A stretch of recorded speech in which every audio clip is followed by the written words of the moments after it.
Good morning, Zim writers. I'm getting asked about semantics all the time and how you can connect ideas and concepts.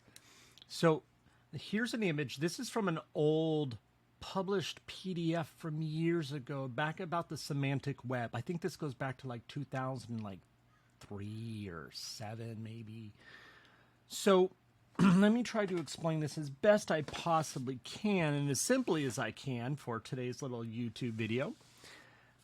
So this sample was about Yo-Yo Ma, which is a violinist, and what data can you put on a page that is relevant from multiple sources that you can tie together and thus create a more complete package around the idea and concept. So here's Yo-Yo Ma. You can see here's his date of birth, valid information. He's a musician. That's awesome. But he is an entity. So this is entity information that is known about him, right? So CD Now is a data collection source. I don't know if they're still around, but I'm sure they are. I mean, they're one of the biggest, at least used to be. And you can see how sales are done and all sorts of stuff. So here you can see, you can reference multiple channels. Well, he has a show coming. Where is he from? He's from Paris, or a new show. It's in part of France. Well, it's a city. Well, what's the temperature there? And you can see all these things, although completely separate, all have to do with relating to him. So let's say he has a concert today, or he's doing a show coming up, or even you're just curious about his birthplace in general. You can actually pull in data from multiple sources, and it's considered valid by Google. You're attacking the subject from every angle you can. Let me do something here. Let's open a new Chrome window here. And let me just close that. And just a dictionary definition, right? What does semantics mean? It's a branch of linguistics, right? It's concerned with meaning. So there's a number of branches, as you can see, and all sorts of stuff, and it ontology or word or the lexiconical concepts are so wide and so vast that semantics tries to simplify the meanings of each of these different pieces, and that's how you get embeddings, you know. And so you're getting one small piece that's well defined and structured exactly for your need, and you're bringing it in and wrapping it all in one package. I am compiling something right now. I'm working really, really hard on this.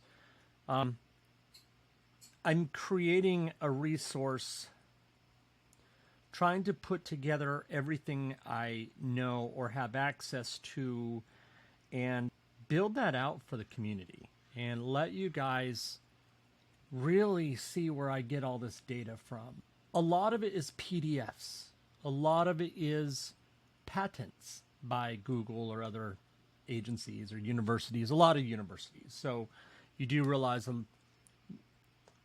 major corporations fund universities to have students do research, so they basically have a way to either have direct access to new discoveries and research or direct access to the best of the best, and that's where they hire directly from. So there's plenty of information out there that's been created over the years by students. Most of the good research is being done by students. They're the ones trying to think outside the box. And so when you're trying to get a PhD, you're trying to write a paper and think about something that no one else has done before. And that's what you're being paid for, and that just gives you a direct path. You make a name for yourself, we come up with an idea, and that is directly going into the corporate workforce. So whether it was at Google or at Kaiser Permanente, we had multiple programs that we sponsored and supported and worked with students to, whether it's an intern type situation. A lot of people were in their master's PhD program and working at either at any of the Silicon Valley companies. And so you get a real valuable insight into the new thoughts, new theories, new concepts. So that's what semantics does. Although it's about language, the idea of it is that you're trying to find that very specific meaning, hone that into one little spot, and then tie multiple pieces together to get your full story.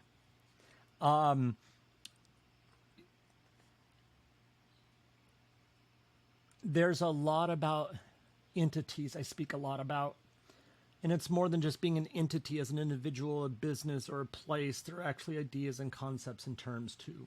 Anyhow, let me think what else here. Trying to delve into this a little bit more, make some very specific focused articles for people. Most people, from my experience that I'm helping out in these different groups, they're looking for direct answers and direct instruction rather than trying to do the research themselves, because it's overwhelming. You don't know where to look. It's a lot of complex terms, scientific terms, and a lot of people, these research are all written in English, and English isn't everyone's first language. And so trying to break down a lot of these concepts can be difficult for some, and that's what I'm trying to do. Next subject. Neuron Writer did put out their new update. Matt has, I'm assuming, an update coming out officially probably today, I'm thinking. I haven't looked yet. So I'm sure there's going to be a lot of busy questions on the new feature, and I won't go into that, but I'm sure I'll be busy with that. But my main goal for this weekend is to create a video specifically showing Neuron Writer with ZimWriter and optimizing and building content. I'm going to do one. It's probably going to be multiple videos because it takes a little time to do each process.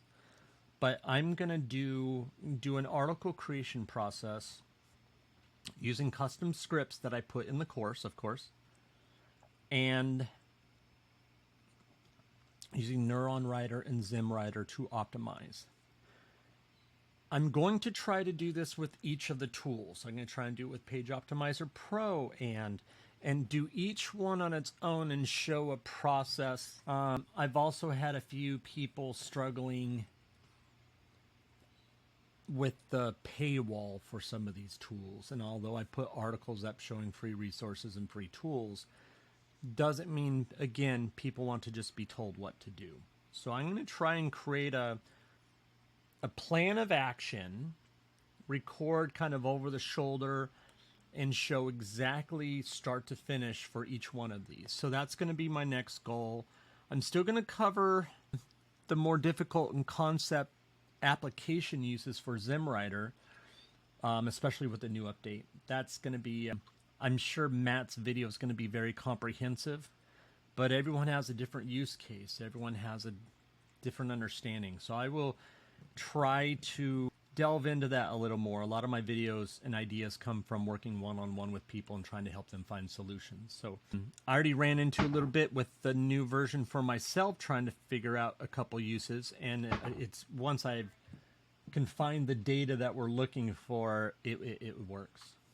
So... what else? I posted some things about data. Google has its own data resource. I already closed that tab, but it's in Facebook. There's data sets that you can get, whether it's financial, safety, fire, hazard, weather, earthquakes, you name it. There's tons of data sets out there. And sometimes you're just looking for a little piece of factual data. Sometimes you just want to import the database to your WordPress site and create a table maybe that retrieves some certain data.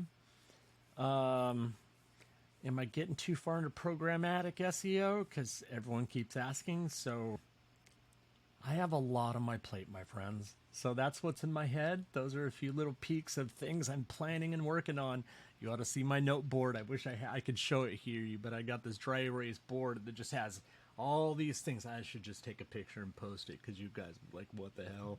My poster board looks like this semantic outline because I'm just piecing like, okay, I've got to cover this core concept first. So a lot of people don't understand how n-grams work. They don't understand about word placement, the real technical SEO. So you've got to understand those fundamentals, and that's what I've been working on, and that's what my board is about, and which is why you're getting the information in the order that I'm giving it to you. It's not just random. Anyhow, I appreciate you all. I hope you have an amazing weekend. We don't have anything special here. It's still hot and end of summer heat wave here in Southern California on the beach. And yeah, like, share, subscribe, make your comments. Hopefully the audio is doing good. The video quality's fine. This is still a learning curve for me. And thank you very much for your support, everyone. I am truly humbled by the kindness and the feedback, the one-on-one conversations. So thank you very much for that. It's the most rewarding part about doing this. Thank you.